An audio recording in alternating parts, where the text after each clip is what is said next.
Many people have been attempting to provide evidence for alternative theories. It appears that nearly everything we were ever taught as children in school, things like science and history and even the meanings of words, have all been false or misleading.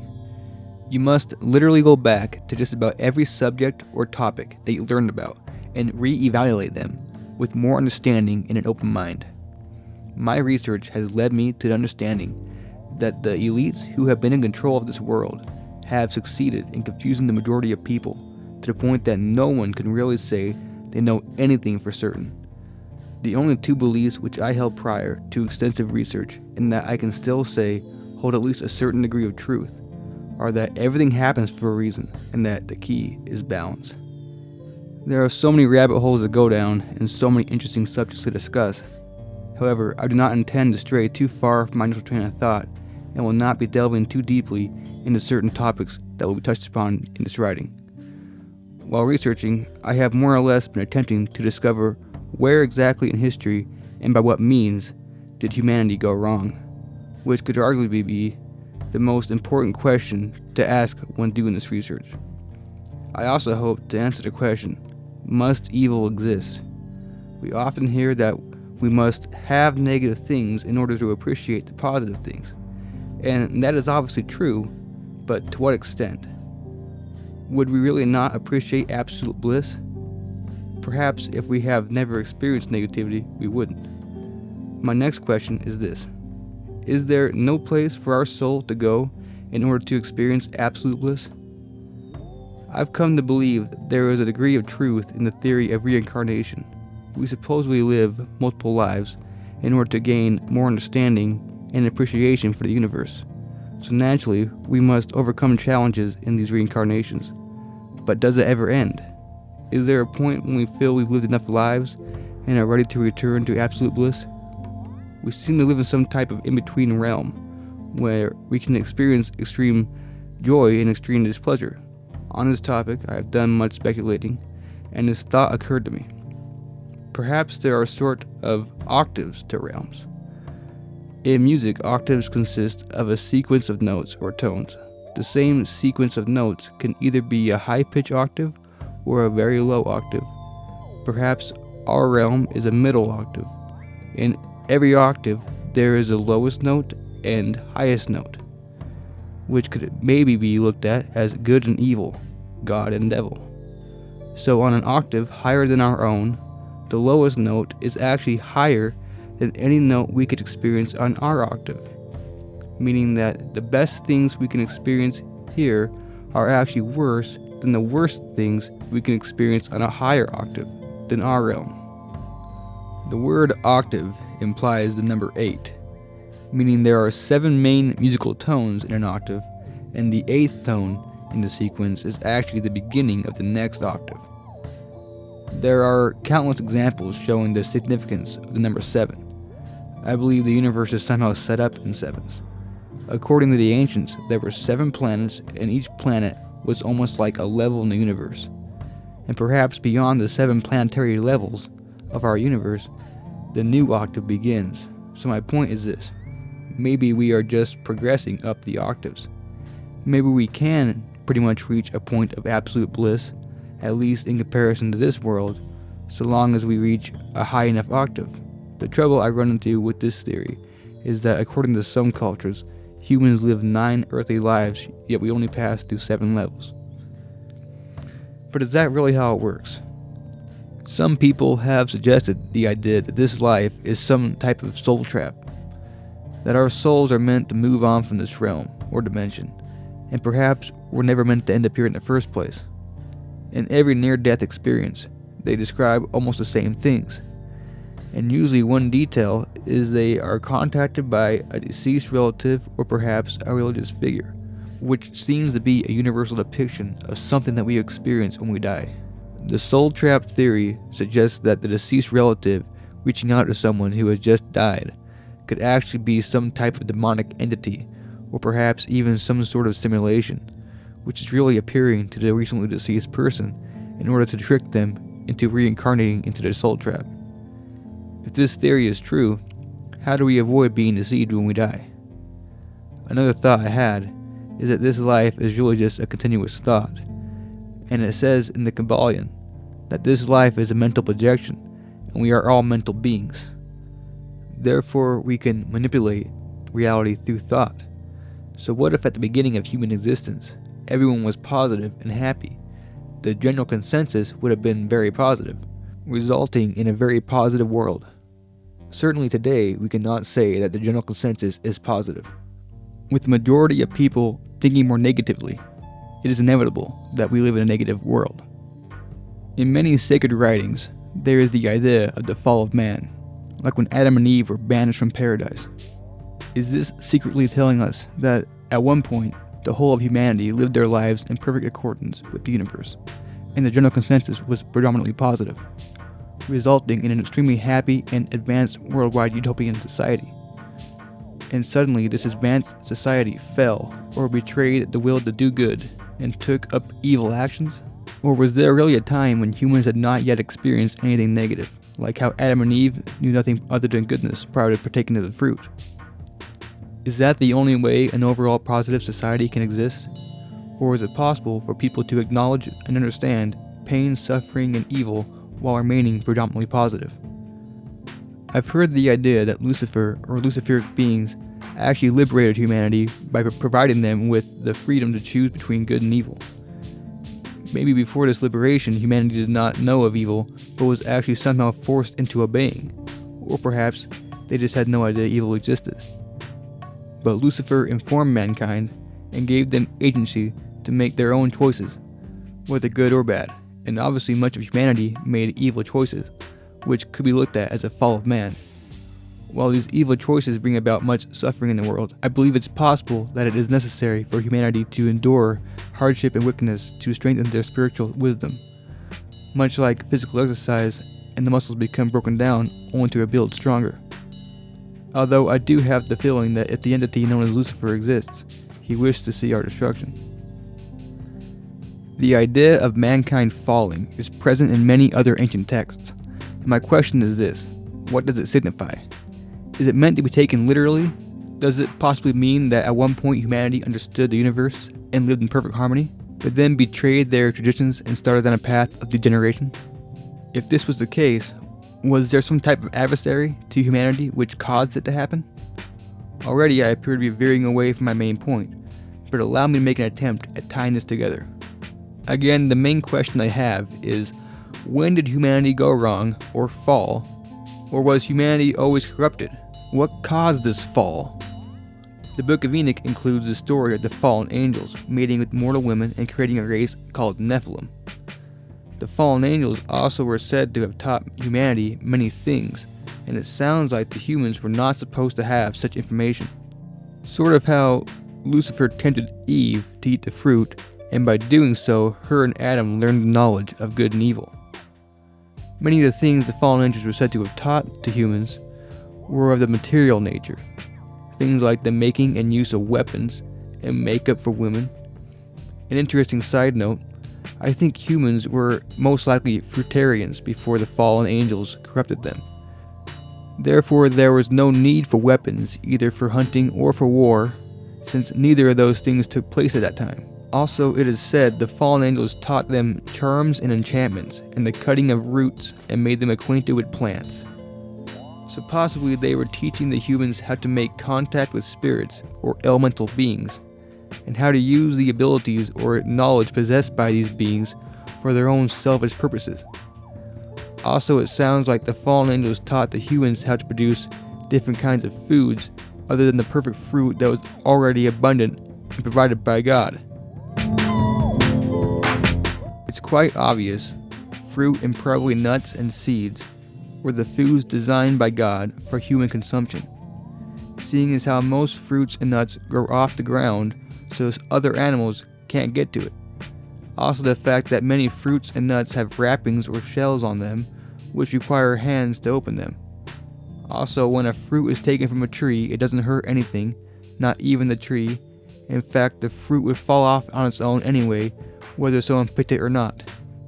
Read the book Man's Higher Consciousness by Hilton Hotema to get a better understanding of that idea, as well as breatharianism. and that humanity has significantly decreased their lifespan by becoming accustomed to eating harmful and unhealthy foods. But with the proper diet and environment, humans can double their lifespans, or perhaps even become immortal. So we see that many of the things the fallen angels taught to humanity had a detrimental effect. These teachings started humanity down a degenerative path, which we are still on today. So another important question is this: is the story of the fallen angels real, or is it symbolic of something else? Meaning, was there actually some powerful alien race that mated with human women, or is this just a story of a different race of people migrating to the area? There's a blood type known as Rh negative. Only about 15% of people have this blood type. I believe among this 15% are some very significant figures, such as presidents and royalty. Interestingly, Rh negative people are not compatible with Rh positive people. Basically, if an Rh positive woman conceives of an Rh negative man, her own body will try to kill the baby because it believes it is something foreign. However, I believe there may be ways to protect the baby during pregnancy, although naturally this wouldn't be able to occur. Is it possible that the elites who control this world really are some different species? And could it be that this Nephilim race, which was created during Enoch's time, was really Rh negative people mingling with the rest of humanity? And that these Rh negative people could perhaps be from another dimension or realm, and they are parasitic in nature? I believe this could be the case. Now I'm going to switch gears a little bit here. We've established that it's quite possible that at one point in history, humanity was quite peaceful and possessed a vast amount of knowledge and wisdom. And it obviously seems as though this advanced civilization was wiped out by something or someone. Many people are aware of the Tartaria theory, which basically suggests there was once in existence a very advanced worldwide civilization that understood the universe and knew how to harness power from the ether through architecture and other means. The theory goes that this civilization is responsible for building pyramids around the world, as well as the very intricate buildings such as cathedrals, temples, and city capitol buildings, as well as others. It's also widely believed that this civilization, known as the Tartarians, were wiped out by something. So if this theory is true, where did this civilization get its knowledge? Obviously, we can really only speculate on this subject. Personally, I believe there has always been at least a small group of people who have possessed knowledge and have had access to technology of all sorts throughout all of history. And there have more than likely been times when advanced knowledge and technology was widespread. There is a book titled Irish Wisdom, preserved in Bible and Pyramids, which suggests that the origins of all the arts and sciences and pretty much all the wisdom stems from Ireland. And this book explains that the ancient Irish, who were actually known as the Aryans, since Ireland was known as Air at the time, spelled E-I-R-E, were the ones who colonized all the major cities around the world, and these Aryans taught wisdom to every culture around the world. There are also recorded accounts from cultures around the world claiming to have been visited by white-skinned people with red hair or blonde hair and blue eyes, who were often said to have been rather tall and possessed a vast amount of wisdom. And these white gods, as they were sometimes referred to as, taught many things to the cultures they visited, and were also said to have erected structures in many locations around the world. The book Irish Wisdom also mentions that the capital of ancient Ireland, or Ayr, was called Tara, and Tara was where the ancient Irish people would go to be initiated and learn the wisdom.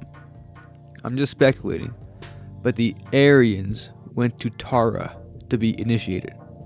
Combine the two words, Aryans and Tara, Tartarians.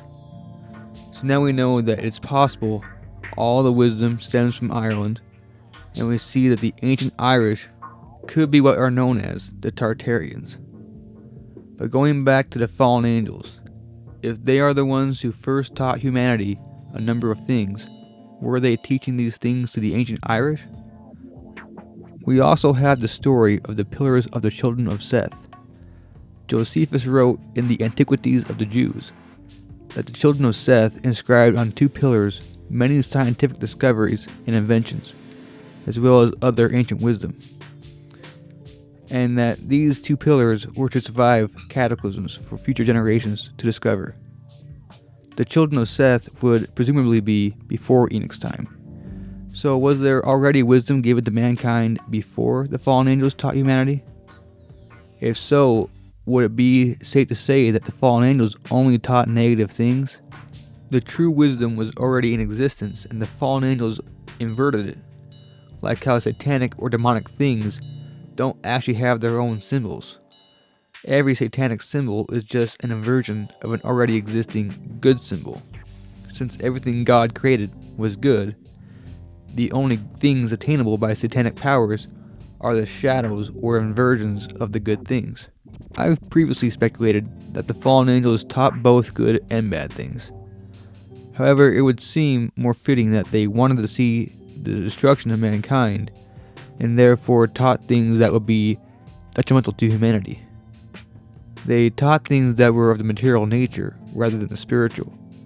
While I believe it's true that we need to embrace both opposing forces, such as material and spiritual, negative and positive, magnetic and electric, etc., and balance them, it is quite apparent that in these days, the spiritual side of things is certainly lacking, and possibly that is due to the influence of the fallen angels so long ago.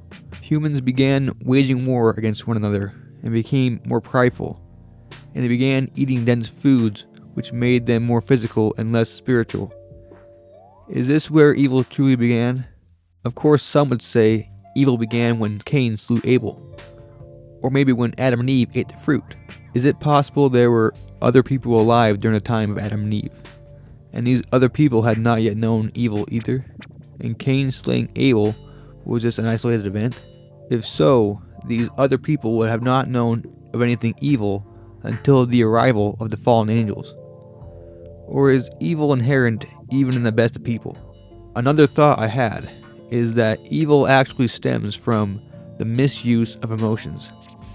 I've heard before that if God were a person, that they would show no emotions because they would be in total control of their emotions. An example of the misuse of emotions would be hurting an innocent person because you got angry. Perhaps we really do all have inherent evil within us, and it comes in the form of emotions. Emotions are what drive us to do nearly everything we do. The goal is to control our emotions. Even anger and fear can be used in a proper way. For instance, if someone were to threaten your life with a knife, you may get scared or angry, which causes you to act, and hopefully the action you take results in saving your life. We must learn to use our emotions properly. Perhaps evil always has and always will exist in some form. So long as light produces shadows, there will always be negative forces at work. We can only hope to ascend to higher realms wherein the negative forces are positive in comparison to the positive forces of our own realm. Our realm was infiltrated by negative forces long ago, and it has been an ongoing struggle to keep the positivity ever since. Our realm could be a heavenly place if only we strive to make it such. The earth is a beautiful place and has so much to offer, but we have evil controllers who wish to keep us dwelling on negativity, which creates a negative lifestyle for the majority of the population. We must make changes to our own lives to better ourselves, and we must encourage others to better themselves.